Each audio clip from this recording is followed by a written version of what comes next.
Então nós vamos nesse instante, agradecendo ao Mestre Jesus, mais uma vez, pela oportunidade de estarmos aqui presentes, Senhor, em seu nome. E assim acompanhando a Fabi na prece dessa noite. Jesus, estamos aqui reunidas hoje em seu nome para dar início a mais uma meia horinha de estudo. Agradecemos toda a assistência da espiritualidade, de nossos mentores que nos acompanham durante esse estudo, além de amigos espirituais de luz, entre outros amigos que possam se beneficiar desse estudo. Somos todos irmãos, somos todos aprendizes, todos precisamos da sua palavra e da sua luz. Que a Ana possa estar iluminada hoje para nos engrandecer com essa grande obra, os mensageiros que muito vem nos ensinando. Que todas as pessoas que venham participar do estudo hoje estejam inspiradas a fazer comentários edificantes que possam ajudar a iluminar ainda mais nossos pensamentos, nossos caminhos, e reunidos, unidos pelo coração, pelo amor, com muito respeito a todos os presentes, encarnados e desencarnados, pedimos a sua permissão e a sua mão para nos acompanhar durante esse estudo de hoje. Que assim seja. Graças a Deus. Então, a semana passada a gente estava vendo que... Oi, Karina. A gente estava vendo que o grupo que estava sendo auxiliado do lado do plano espiritual era muito grande, né? E que, inclusive, a gente viu o André Luiz já colocando mãos à obra, começando a ajudar. E aí, agora, o que o André está fazendo nesse capítulo 45 é mudando o foco para os encarnados. E aí a gente escuta, então, o Aniceto falando, olha, André, aqui não aparece só encarnados que estão enfermos. E a gente sabe disso. Quando a gente vai num centro espírita, primeiro que a maior parte de nós, quando vai procurar uma ajuda religiosa, seja no centro espírita, seja fora do centro espírita, normalmente é porque alguma coisa não está boa.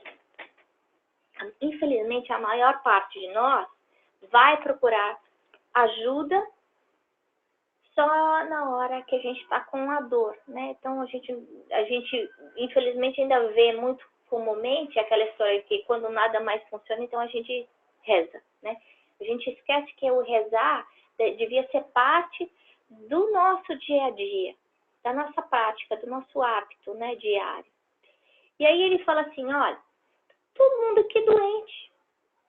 E se a gente for olhar para nós também, chegando no plano, no centro espírita, ou aprendendo aí os ensinamentos da doutrina espírita, a gente vai ver, né, que a gente é doente, que vem dessa doença de séculos passados, talvez milênios, que a gente traz aí problemas, vícios,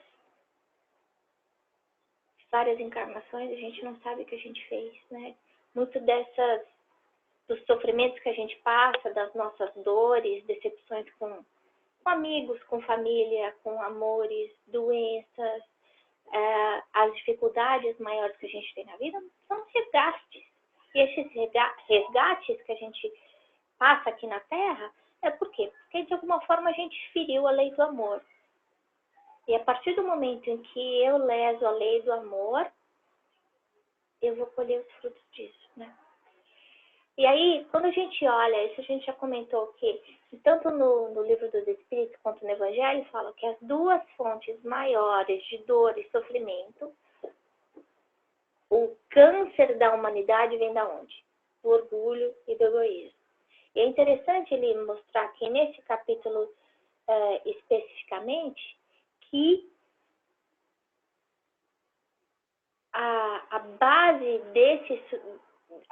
a fonte maior do desequilíbrio dessa pessoa vem aonde? Do orgulho, né?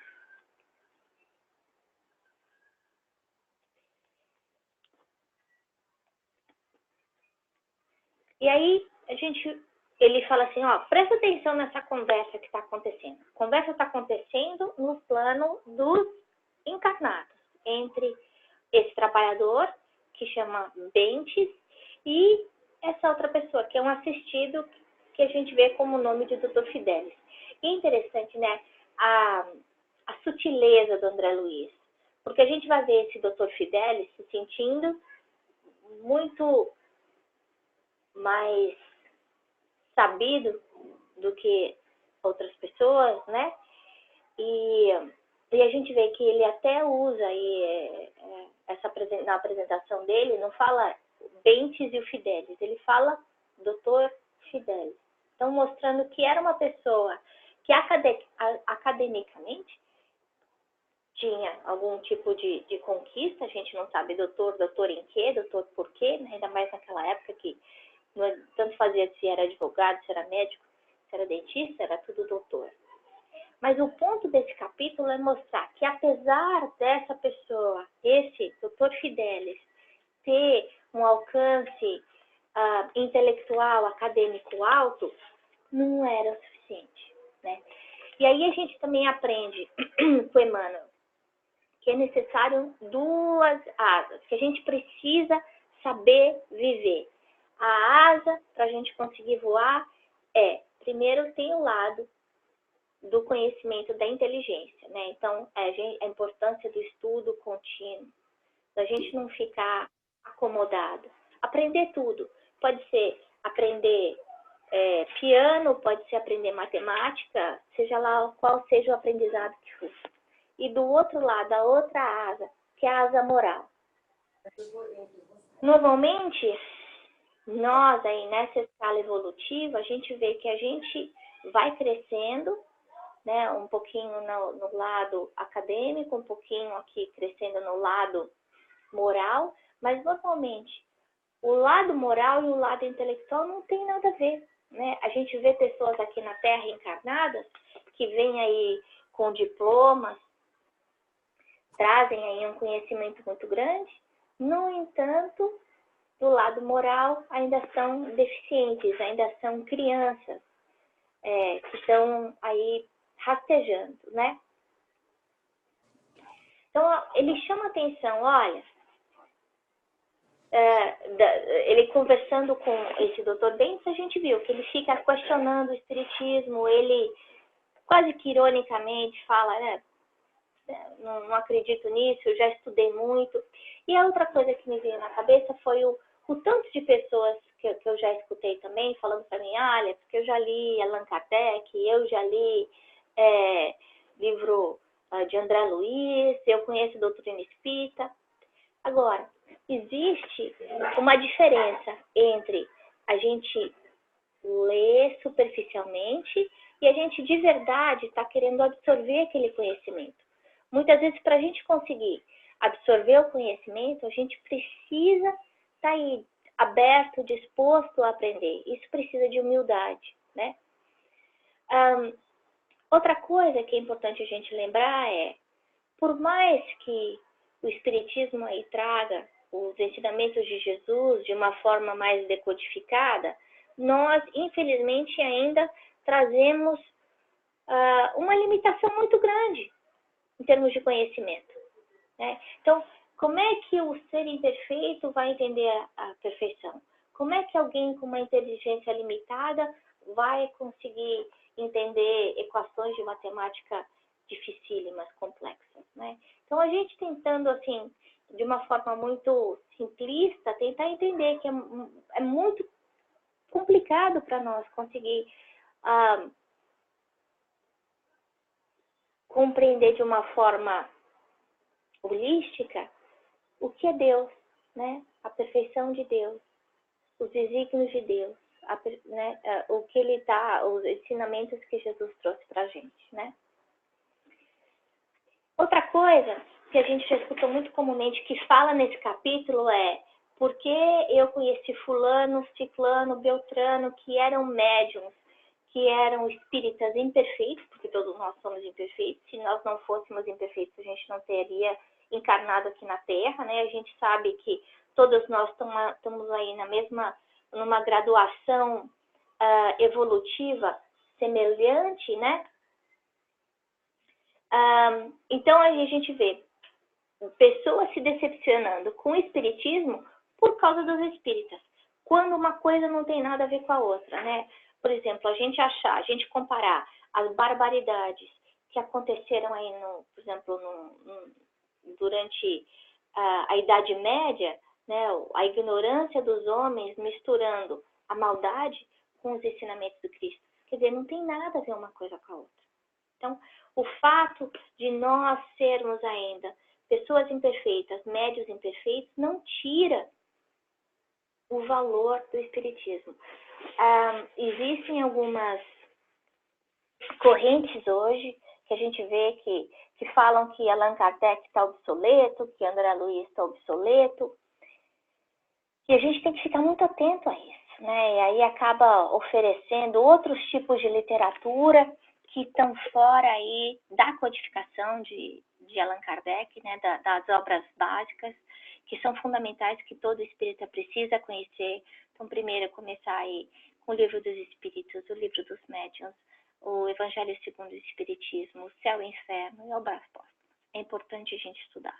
Depois que a gente tiver estudado esses 5 livros, a gente estudar André Luiz. A gente está tendo a experiência aqui, né, pelo segundo livro de André Luiz da coleção No Mundo Espiritual, da profundidade dos ensinamentos. Não é uma historinha, não é uma novelinha que a gente lê em 3, 4 dias, né? Está ensinando o quê? O nosso relacionamento com o plano espiritual. A lei de causa e efeito aí presente na nossa vida, aqui e do outro lado, né? Outra coisa que me chamou a atenção aqui é a própria ciência, né? A gente vê que a ciência ela vai passando por ciclos, por patamares de evolução, ela vai entendendo, aprendendo, tirando aí o véu do desconhecimento, né? À medida que os anos passam, muitas vezes revisando coisas, teorias que existiam no passado e que muitas vezes as mesmas descobertas que acontecem num país, acontecem em outro país ao mesmo tempo. A gente tem que lembrar que isso também é bênção de Deus, né? É a paciência de Deus, é o amor de Deus em ação. Por quê? Porque o conhecimento do homem é dado de acordo com a sua capacidade de absorção, né?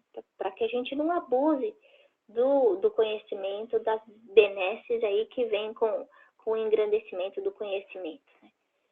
E o que impede esse avanço da ciência muitas vezes é o quê? O nosso orgulho, a nossa vaidade, né? O orgulho dos homens, essa sensação de que a matéria é tudo. A gente lembrando que se a ciência é o estudo das coisas que acontecem do lado da matéria, a gente tem aí esse lado mais metafísico que é estudado pelo Espiritismo, que vai estudar as coisas que estão do outro lado. E uma coisa não é independente da outra, elas podem complementar uma outra, né? A gente vê aí na Rádio Kardec a Vanessa Anceloni muitas vezes entrevistando cientistas que estão aí traçando essa nova direção da ciência para mostrar que existe mais, que existem coisas que não conseguem ser comprovadas, mas que existem, né? Que vai além do que a gente consegue comprovar, simplesmente com uma ciência que está limitada à matéria. Outra coisa que é importante a gente perceber, a gente já falou nisso, né, do lado da cultura, o conhecimento não tem nada a ver com o lado moral. Então, a gente prestar atenção, essa pessoa em especial, ela estava falando, eu quero uma comprovação, vamos ver, se eu receber essa comprovação, aí essa psicografia, a gente não sabe o que, psicofonia, o recado dessa pessoa querida, e quem sabe eu vou acreditar. Isso não é uma moeda de troca, a gente não está negociando com o plano espiritual. A gente sabe que a primeira parte aí da revelação com Jesus, existia muito desses fenômenos mediúnicos. Agora, o momento que a gente está, já passou essa parte de fenomenologia, há 200 anos atrás, aí, quando o Espiritismo estava brotando também na Europa, ou mesmo aqui nos Estados Unidos, né, com as irmãs Fox, a gente viu aquela evolução de efeitos físicos, para quê? Para chamar a atenção dos homens.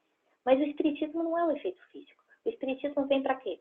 Para a gente modificar o nosso comportamento, o nosso pensamento, né? A gente melhorar, não é só para consolar. Muitas vezes acham, também a gente encontra pessoas, a gente muitas vezes usa o Espiritismo como aquela pílula de dor de cabeça, né? Eu estou sofrendo, então eu vou lá no centro tomar um passe. Não é isso. Se a gente não mudar, a dor vem de novo, né? Precisa do nosso esforço. Da mesma forma que a gente faz o trabalho, por exemplo, para fazer uma dieta, para entrar para entrar em forma, para correr uma maratona ou para conseguir cursar uma faculdade, a gente precisa de fazer esse esforço constante para a nossa reforma íntima. É só através da reforma íntima que a gente vai ver, que a gente vai construir a nossa fé, construir a nossa paz interior e aí modificar o que está do lado de fora, né? E aí, para encerrar hoje, o Aniceto termina o capítulo falando uma coisa super profunda. Esse homem do mundo, né, que aparentemente pode ser uma pessoa bem-sucedida, um homem de sucesso, aí com o título dele de Dr. Fidelis, para os olhos espirituais, é um enfermo, que não está procurando o alívio, que ainda está vivendo para a matéria. Ele fala, ele ainda gosta de beber muito, ele ainda está ligado aos prazeres da carne. Ele não está interessado em alívio, ele não está interessado em aprender. Então, a gente lembrar que aí, em frente da gente, existe esse rio enorme de água cristalina, de conhecimento, de consolo. Mas a gente terminar o estudo de hoje pensando qual é o tamanho do container que eu estou indo buscar esse conhecimento, essa ajuda. Eu estou indo com um copinho, eu estou indo com balde, estou indo com caminhão-pipa, eu estou criando aí uma represa para trazer essas bênçãos para o meu dia. Porque a gente sabe que se a gente abrir a porta, a ajuda vem, né? Para a gente não olhar para essa oportunidade que a gente está tendo aqui no estudo de hoje, como o Dr. Fidelis, né? Que está procurando por curiosidade, por passatempo, sem um interesse, né? Porque a gente vai estar fazendo mau uso do nosso tempo, né? Da nossa oportunidade de crescimento, né? Então, nós vamos assim agradecendo a oportunidade de hoje, essa reflexão aí que o André Luiz trouxe para a gente, e agora eu queria abrir para os comentários. Quem quer comentar primeiro?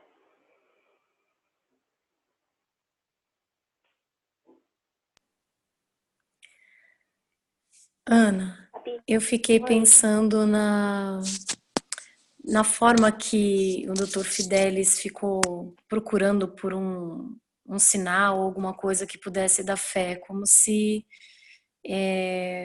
isso dependesse esse sinal para ele poder tomar alguma atitude, alguma coisa. A gente tem a bênção de receber esse conhecimento, da gente buscar e da gente ter acesso a esse conhecimento.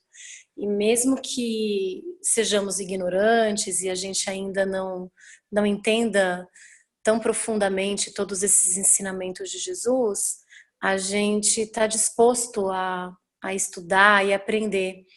E aí eu fiquei pensando se o coração dele estava aberto, né? Porque ele disse que leu muito, que foi em reuniões, etc.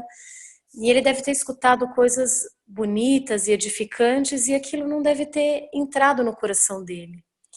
Então, quantas vezes eu acho que isso não acontece com a gente, né? Da gente ter a oportunidade, ter o acesso, ter um privilégio e não estar aberto para isso.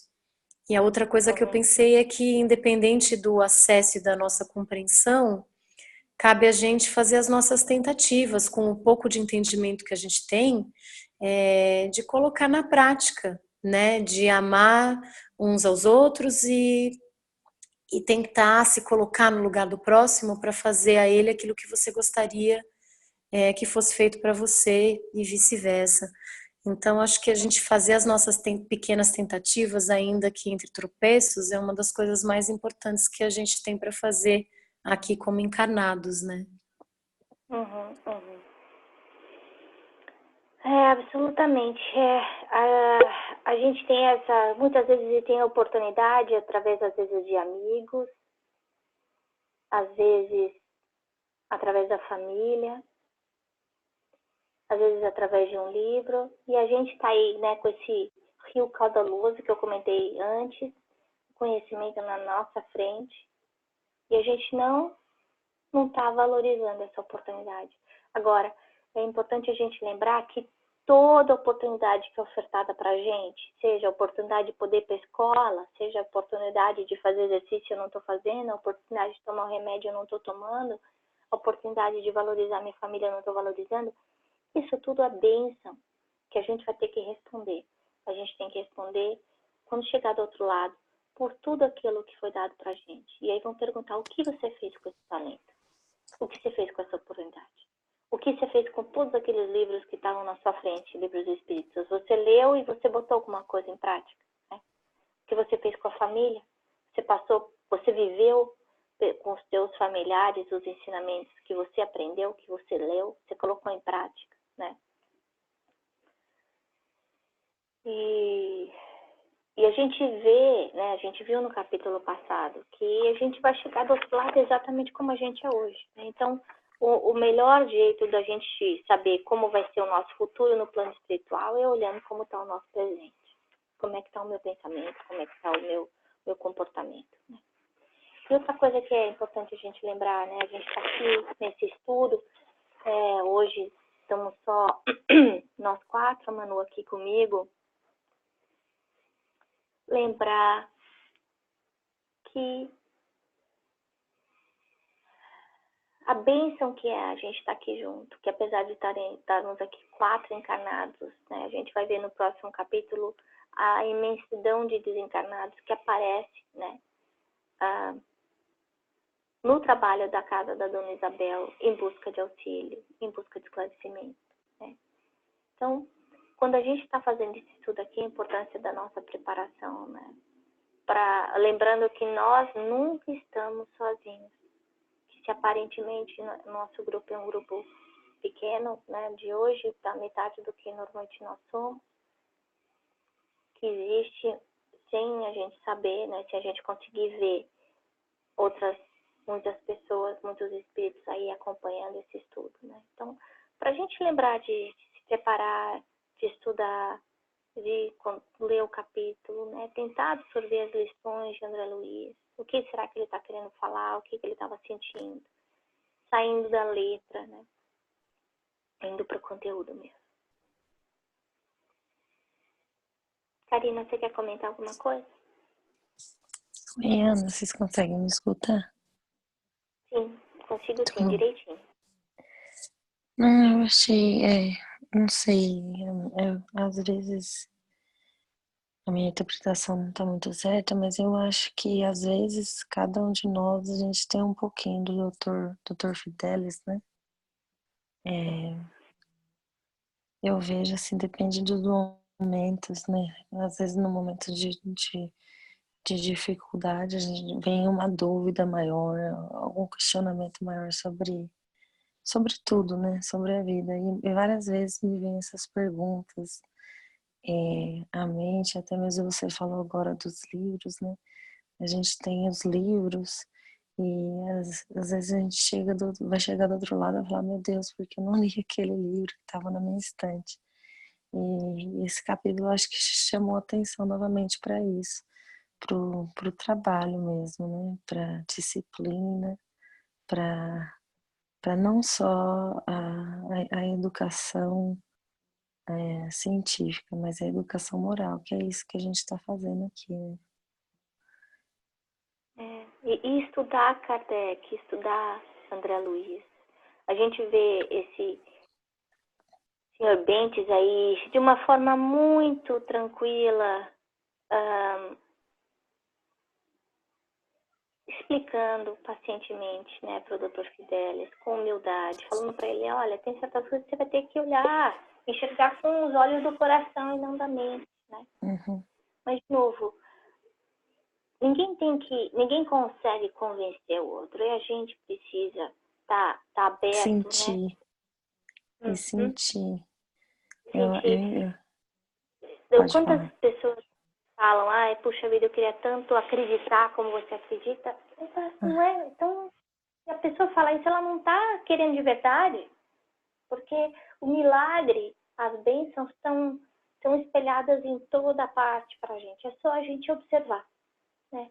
Às vezes é uma palavra amiga, um estranho que te dá um abraço, é um telefonema que você recebe, é um livro que passa na sua mão, é uma frase que você lê num outdoor.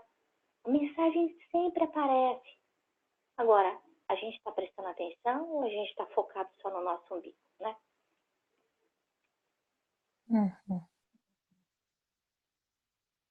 Eu acho que esse ver com os olhos do coração é o sentir, né?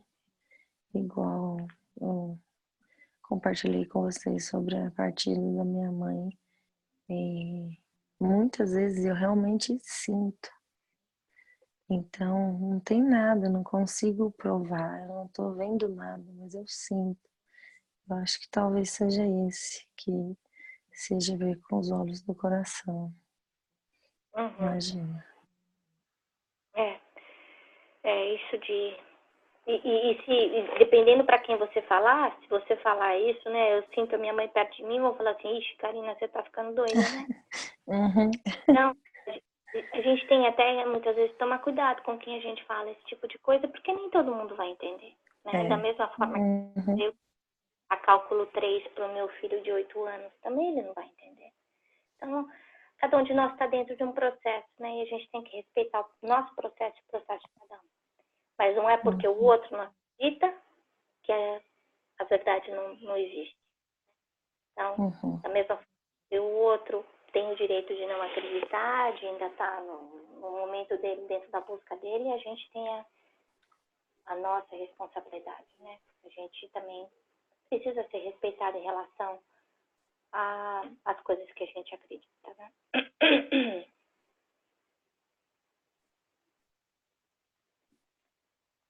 Mas é isso, eu acho que vale aí a reflexão dessa noite para pensar como é que a gente chega no centro espírita, qual a qualidade de sentimento que a gente traz, né? A gente percebe aí que o Aniceto, ele passa um raio-x, né? Ele consegue descrever exatamente o que aquela pessoa está chegando, né? Então, a gente lembra disso, como é que eu estou o meu trabalho no centro espírita? Qual é a qualidade do meu pensamento, né? Como é que eu passei a semana? Você vê que ele sabe que ele gosta de beber muito, que ele é muito apegado aos prazeres da carne. Então, às vezes a gente chega aí com a máscara de eu sou bonzinho e a gente esquece, né? Que no plano espiritual existem esses aparelhos, muitas vezes não precisa nem usar aparelho, como foi no caso do Aniceto, né? Que já percebe aí a qualidade do sentimento, a qualidade do pensamento, como é que está o nosso campo mental. E aí a qualidade do nosso campo mental, do nosso sentimento, vai ser a qualidade do trabalho que a gente vai fazer lá, né? Então, e se a gente não tiver com uma qualidade boa, a gente, em vez de ajudar, vai atrapalhar mais, né? Porque o plano espiritual, além de ajudar os assistidos, vai ter que ajudar também nós, trabalhadores, protegendo, isolando, para que a gente não atrapalhe o resto do trabalho.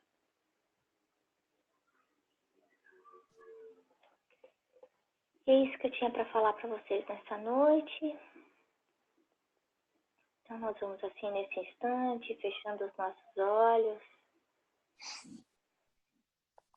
Agradecendo ao plano espiritual maior pela oportunidade de estarmos aqui mais uma vez, nessa noite, nesse estudo, esse encontro fraterno.